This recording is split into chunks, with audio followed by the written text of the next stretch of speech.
ನಮಸ್ಕಾರ. ಅರಣ್ಯಕಾಂಡದ ಕೆಲವು ಆಯ್ದ ಭಾಗಗಳ ಬಗ್ಗೆ ಇವತ್ತು ಆಳವಾಗಿ ಮಾತಾಡೋಣ.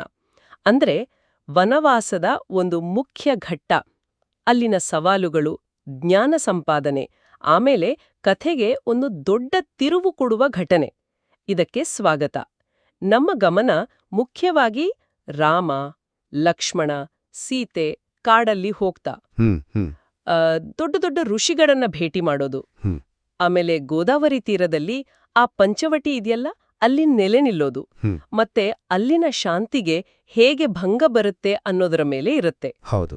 ಈ ಭಾಗ ಇದೆಯಲ್ಲ, ಇದು ಒಂಥರ ಕರ್ತವ್ಯ ಪಾಲನೆ, ಪ್ರಕೃತಿ ಜೊತೆಗಿನ ಬದುಕು, ಆದ್ರೆ ಮುಂದೆ ಒಂದು ದೊಡ್ಡ ಸಂಘರ್ಷ ಬರುತ್ತೆ ಅನ್ನೋದಕ್ಕೆ ಮುನ್ಸೂಚನೆನೂ ಕೊಡುತ್ತೆ ಅಲ್ವಾ? ಖಂಡಿತ ಖಂಡಿತ. ಸರಿ, ಹಾಗಾದ್ರೆ ಶುರು ಮಾಡೋಣ.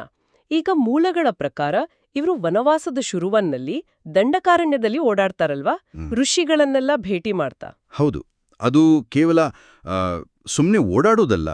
ಅವರ ಪ್ರಯಾಣದಲ್ಲಿ ಅತ್ರಿ, ಅನಸೂಯ, ಶರಭಂಗ ಮತ್ತೆ ಮುಖ್ಯವಾಗಿ ಅಗಸ್ತ್ಯರಂತಹ ಮಹಾಋಷಿಗಳನ್ನು ಭೇಟಿ ಮಾಡ್ತಾರೆ. ಈ ಭೇಟಿಗಳು ಅಂದ್ರೆ ಬರೀ ಆಶೀರ್ವಾದ ಅಷ್ಟೇ ಅಲ್ಲ. ಹೌದಾ?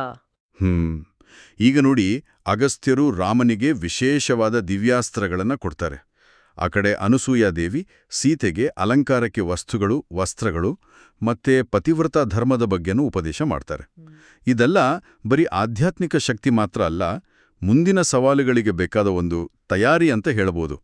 ಜ್ಞಾನ, ಶಕ್ತಿ ಎರಡೂ ಸಿಗುತ್ತೆ. ಓ ಸರಿ ಸರಿ. ಆ ಸಿಕ್ಕಿದ ಶಕ್ತಿನ ಅವರು ಬಹುಶಃ ಬೇಗನೆ ಬಳಸಬೇಕಾದ ಪ್ರಸಂಗನೂ ಬರುತ್ತೆ ಅನ್ಸುತ್ತೆ.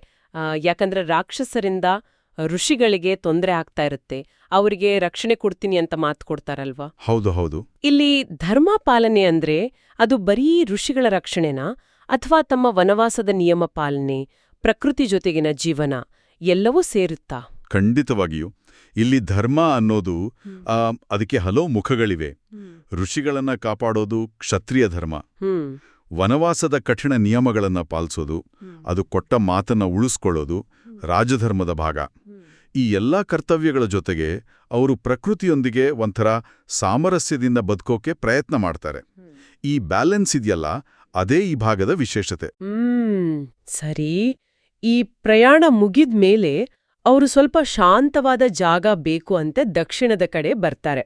ಗೋದಾವರಿ ನದಿ ತೀರದಲ್ಲಿ ಪಂಚವಟಿ ಅನ್ನೋ ಜಾಗ, ಅದು ತುಂಬಾ ಚೆನ್ನಾಗಿತ್ತು ಅಂತ ಹೇಳ್ತಾರಲ್ವಾ? ಹೌದೌದು. ಅಲ್ಲಿ ಲಕ್ಷ್ಮಣ ಒಂದು ಪರ್ಣಕುಟಿ ಕಟ್ಕೊಡ್ತಾನೆ. ಆ ಕ್ಷಣದಲ್ಲಿ ಒಂಥರ ಸ್ವಲ್ಪ ನಿರಾಳ ಅನ್ಸಿರ್ಬೇಕಲ್ವಾ ಅವರಿಗೆ, ಒಂದು ಸ್ಥಿರತೆ ಬಂದ ಹಾಗೆ. ಖಂಡಿತ. ಆ ಪಂಚವಟಿಯ ಆಯ್ಕೆ ಏನಿದೆ ಅದು ಆಕಸ್ಮಿಕ ಅಲ್ಲ. ಅಲ್ಲಿನ ವಾತಾವರಣ, ನೀರು, ಹಣ್ಣು ಹಂಪುಲು ಎಲ್ಲವೂ ಶಾಂತ ಜೀವನಕ್ಕೆ ಸರಿಹೋಗುವಂತಿತ್ತು. ಅಲ್ಲಿ ಅವರು ಸ್ವಲ್ಪ ನೆಮ್ಮದಿಯಾಗೇ ಇರ್ತಾರೆ. ಆದರೆ ಇಲ್ಲೊಂದು ಗಮನಿಸಬೇಕಾದ ಅಂಶ ಏನಂದ್ರೆ, ಈ ಕಥೆಯಲ್ಲಿ ಶಾಂತಿ ಅನ್ನೋದು ಯಾವಾಗಲೂ ಸ್ವಲ್ಪ ಸಮಯಕ್ಕೆ ಮಾತ್ರ. ಆ ಪಂಚವಟಿಯ ಪ್ರಶಾಂತತೆ ಅದು ಮುಂದೆ ಬರೋ ದೊಡ್ಡ ಬಿರುಗಾಳಿಗೆ ಮುಂಚಿನ ಒಂದು ಸೈಲೆನ್ಸ್ ಇದ್ದಾಗೆ. ಆ ಬಿರುಗಾಳಿ ಅಂದ್ರೆ ಶೂರ್ಪಣಖಿ ಬರೋದು ಅಲ್ವಾ? ರಾವಣನ ತಂಗಿ ಅಲ್ಲಿಗ್ ಬಂದು ರಾಮನನ್ನ ನೋಡಿ ಮೋಹಗೊಳ್ತಾಳೆ, ಅವನನ್ನೇ ಮದುವೆ ಆಗ್ಬೇಕು ಅಂತ ಪ್ರಯತ್ನ ಪಡ್ತಾಳೆ. ಇದು ಒಂಥರ ಕಥೆಗೆ ಕಿಡಿ ಹೊತ್ಸಿದ ಹಾಗೆ ಅಲ್ವಾ? ಹೌದೌದು. ಇದು ನಿಜಕ್ಕೂ ಒಂದು ನಾಟಕೀಯ ತಿರುವು. ಆ ಶಾಂತವಾದ ಪರಿಸರದಲ್ಲಿ ಈ ಅನಿರೀಕ್ಷಿತ ಭೇಟಿ ಪೂರ್ತಿ ವಾತಾವರಣವನ್ನೇ ಬದಲಾಯಿಸಿಬಿಡುತ್ತೆ. ಹೌದು. ಯಾಕಂದ್ರೆ ಅಲ್ಲಿವರೆಗೂ ರಾಮ, ಲಕ್ಷ್ಮಣ, ಸೀತೆಯರ ಗಮನ ಎಲ್ಲ ಋಷಿಗಳ ರಕ್ಷಣೆ, ಧರ್ಮ ಪಾಲನೆ, ವನವಾಸದ ನಿಯಮಗಳು ಇದ್ರ ಮೇಲಿತ್ತು. ಈ ಶೂರ್ಪನಖಿ ಬಂದಿದ್ದು ಇದು ಒಂಥರ ಪರ್ಸನಲ್ ಲೆವೆಲಲ್ಲಿ ಭಾವನಾತ್ಮಕವಾಗಿ ಒಂದು ಸಂಘರ್ಷ ತರುತ್ತೆ. ಅವಳ ಆಸೆ, ಆಮೇಲೆ ಅವಳನ್ನ ತಿರಸ್ಕರಿಸೋದು, ಆಮೇಲೆ ಲಕ್ಷ್ಮಣ ಅವಳ ಮೂಗು ಕಿವಿ ಕತ್ತರಿಸೋದು. ಈ ಘಟನೆಗಳು ಅಲ್ಲಿಗೆ ನಿಲ್ಲಲ್ಲ. ಇದು ಸೀದಾ ಲಂಕೆಗೆ, ರಾವಣನವರೆಗೂ ತಲುಪುತ್ತೆ.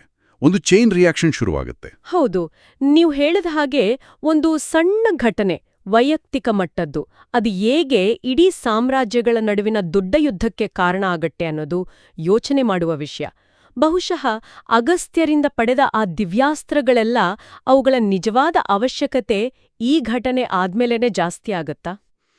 ಖಚಿತವಾಗಿ ಹೇಳೋಕ್ಕಾಗಲ್ಲ. ಆದರೆ ಮುಂದಿನ ಘಟನೆಗಳನ್ನು ನೋಡ್ರೆ ಆ ಅಸ್ತ್ರಗಳು, ಋಷಿಗಳಿಂದ ಸಿಕ್ಕಿದ ಜ್ಞಾನ ಎಲ್ಲವೂ ಮುಂದೆ ಬರುವ ಯುದ್ಧಕ್ಕೆ ಬೇಕೇ ಬೇಕು ಅಂತ ಗೊತ್ತಾಗುತ್ತೆ. ಈ ಶೂರ್ಪಣಖಿ ಘಟನೆ ರಾಮನ ವನವಾಸದ ಉದ್ದೇಶವನ್ನೇ ಕೇವಲ ತಪಸ್ವಿ ಜೀವನದಿಂದ ದುಷ್ಟಶಕ್ತಿಗಳ ವಿರುದ್ಧ ಹೋರಾಟದ ಕಡೆಗೆ ತಿರುಗಿಸುತ್ತೆ ಅಂತ ಹೇಳಬಹುದು. ಇದರ ನಂತರವೇ ಖರದೂಷಣರ ಜೊತೆ ಯುದ್ಧ, ಆಮೇಲೆ ಮಾರೀಚನ ಪ್ರಸಂಗ, ಕೊನೆಗೆ ಸೀತಾಪಹರಣ. ಆದರೆ ಆ ವಿವರಗಳೆಲ್ಲ ನಾವು ಇವತ್ತು ಮಾತಾಡ್ತಾ ಇರೋ ಭಾಗದಲ್ಲಿಲ್ಲ. ಹಾಗಾದ್ರೆ ಈ ಭಾಗವನ್ನ ಒಟ್ಟಾರೆಯಾಗಿ ನೋಡಿದಾಗ ನಮಗೆ ಏನು ಮುಖ್ಯವಾಗಿ ತಿಳಿಯತ್ತೆ? ಇದೊಂಥರ ಕರ್ತವ್ಯ, ಜ್ಞಾನ ಗಳಿಸೋದು, ಪ್ರಕೃತಿ ಜೊತೆ ಹೊಂದ್ಕೊಂಡಿರೋದು, ಆದ್ರೆ ಅದೇ ಸಮಯದಲ್ಲಿ ಅನಿರೀಕ್ಷಿತವಾಗಿ ಸಂಘರ್ಷ ಹೇಗೆ ಶುರುವಾಗಬಹುದು ಅನ್ನೋದ್ರ ಮಿಶ್ರಣ ಹೀಗೆ ಕಾಣಿಸುತ್ತೆ. ಹೌದು, ತುಂಬಾ ಸರಿಯಾಗಿ ಹೇಳಿದ್ರಿ. ಈ ಹಂತ ಇದೆಯಲ್ಲ, ಇದು ಜೀವನದಲ್ಲಿ ಬರೋ ಅನಿಶ್ಚಿತತೆಯನ್ನ ತೋರಿಸುತ್ತೆ. ನಾವು ಎಷ್ಟೇ ಧರ್ಮದಿಂದ, ಶಾಂತಿಯಿಂದ ಬದುಕೋಕೆ ಪ್ರಯತ್ನಪಟ್ರೂ ಹೊರಗಿನ ಶಕ್ತಿಗಳು, ಅನಿರೀಕ್ಷಿತ ಭೇಟಿಗಳು ಹೇಗೆ ಒಂದೇ ಕ್ಷಣದಲ್ಲಿ ಎಲ್ಲವನ್ನೂ ಬದಲಾಯಿಸಬಹುದು ಅನ್ನೋದಕ್ಕೆ ಇದೊಂದು ಒಳ್ಳೆ ಉದಾಹರಣೆ. ಕೇಳುಗರಿಗ ಒಂದು ಯೋಚನೆ ಮಾಡೋಕ್ ಬಿಡೋದಾದ್ರೆ, ನಮ್ಮ ಕಂಟ್ರೋಲ್ನಲ್ಲಿಲ್ಲದ ಹೊರಗಿನ ಘಟನೆಗಳು ಅವು ನಮ್ಮ ವೈಯಕ್ತಿಕ ಆಯ್ಕೆಗಳ ಮೇಲೆ, ನಮ್ಮ ಕರ್ತವ್ಯಗಳ ಮೇಲೆ ಹೇಗೆ ಪರಿಣಾಮ ಬೀರ್ತವೆ. ಮತ್ತೆ ಆ ಪರಿಣಾಮ ಅದು ಎಲ್ಲಿವರೆಗೂ ಹೋಗ್ಬೋದು? ಬಹುಶಃ ಆ ಪಂಚವಟಿಯ ಶಾಂತಿಯಿಂದ ಶುರುವಾಗಿ ಲಂಕೆಯ ಯುದ್ಧದವರೆಗೂ ಹೋದ ಆ ಪಯಣದ ಬೀಜ ಅದು ಇಲ್ಲೇ ಬಿತ್ತಲ್ಪಟ್ಟಿತ್ತು ಅಂತ ಅನ್ಸುತ್ತೆ.